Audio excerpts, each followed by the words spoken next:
Your entire kitchen exists because someone messed up on the job.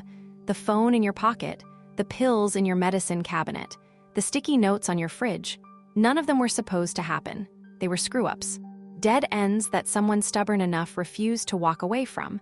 We love the myth of the lone genius. The light bulb moment, the clean arc from idea to invention. But history tells a messier story. Some of the most common objects in your daily life weren't designed at all. They were stumbled into, fumbled into, sometimes literally tripped over. And I don't mean stumbled into loosely. I mean literal accidents. Spilled chemicals. Contaminated lab dishes. A scientist walking away from an experiment for weeks and coming back to something unrecognizable. The kind of mistake that should have been thrown out. The pattern's almost always the same. Someone tries to make one thing, fails, and instead of throwing it out, they ask a different question. Not why didn't this work, but what is this instead? That shift from disappointment to curiosity is where everything changes. Take the Post-it note. In 1968, a chemist named Spencer Silver at 3 million was trying to make a super strong adhesive for the aerospace industry. What he got was a weak, reusable sticky substance that could barely hold 2 pieces of paper together. Silver's adhesive was technically a failure. It stuck to things but peeled off clean. You could restick it again and again. For 5 years, Silver pitched it around 3 million as a solution searching for a problem. Nobody wanted it. Nobody could figure out what to do with a glue that didn't stick very well. Silver kept pushing it. Internal seminars, demos to anyone who'd watch. The reaction was always the same.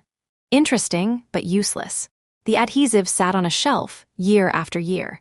Then in 1974, another 3 million scientist named Arthur Fry had a very specific problem.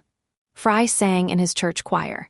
Every Sunday, the bookmarks in his hymnal would fall out, leaving him scrambling to find the right page mid-song. Fry remembered Silver's seminar.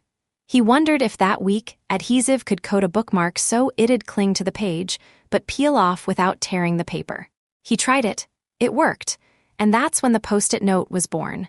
Not from a brilliant idea, but from a hymnal bookmark and a glue nobody wanted. 3 million launched the Post-it note nationally in 1980. Today, they've produced over 50 billion of them.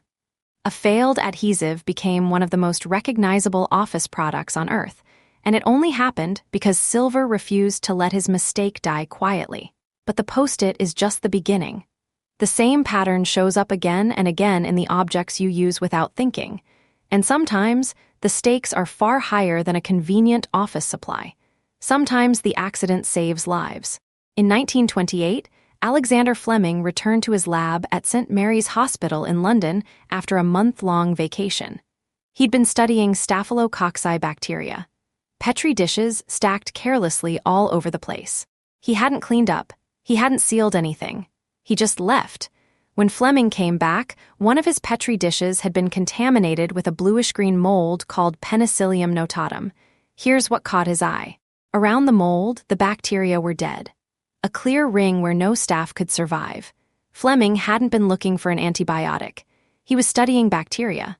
But that contaminated dish, the kind of thing most scientists would have tossed in the autoclave without a second thought, contained the first known substance that could kill bacteria without harming human cells. Fleming published his findings in 1929. Penicillin sat largely ignored for over a decade. The substance was unstable, hard to isolate, and nobody saw its potential at first. It took Howard Florey, Ernst Chain, and their team at Oxford to figure out how to purify and mass-produce it. By D-Day in 1944, Allied troops carried penicillin, saving countless lives from infected wounds. Penicillin became the first true antibiotic.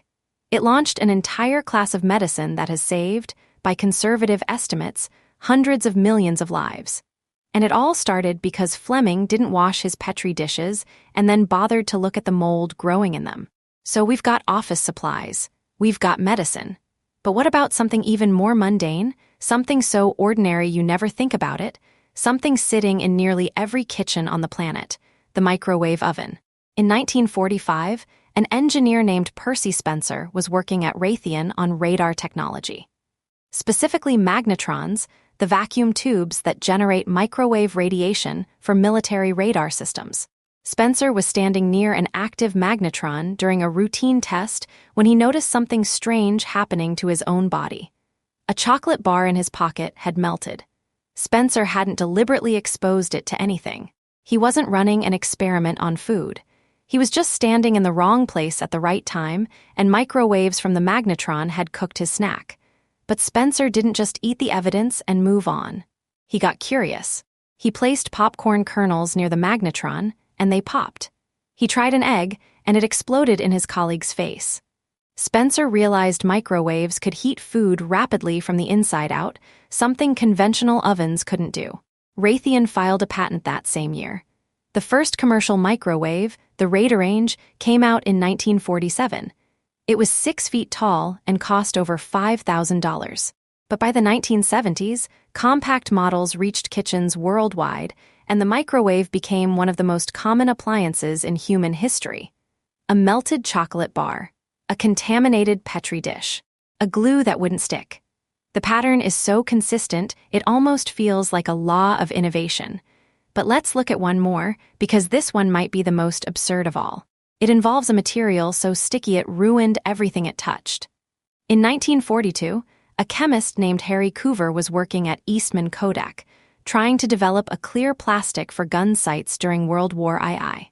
He and his team created a synthetic polymer called cyanoacrylate. It was extremely sticky. Too sticky. It bonded to everything it touched instantly, and Coover rejected it as completely unusable. The material was impossible to work with for precision optics. It stuck to lab equipment, to glass, to skin, to anything. Coover moved on. It wasn't until 1951, when he was working on heat-resistant coatings for jet aircraft canopies, that he accidentally rediscovered the same compound.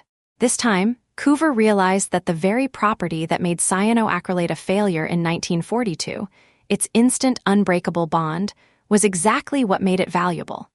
He and his team had stumbled onto superglue. Kodak marketed it in 1958, and it became a household staple. So let's zoom out. What's striking isn't just that these objects were accidents. It's that the accident was necessary. Without the failure, without the unexpected result, the discovery would never have been made, because nobody was looking for it. Nobody was trying to invent superglue.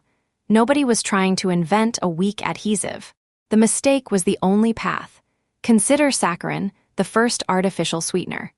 In 1879, a chemist named Konstantin Fahlberg was researching coal tar derivatives at Johns Hopkins. One evening, he forgot to wash his hands before dinner and noticed his bread tasted unusually sweet. He traced it back to a chemical compound from his lab. He'd accidentally discovered saccharin, or the potato chip.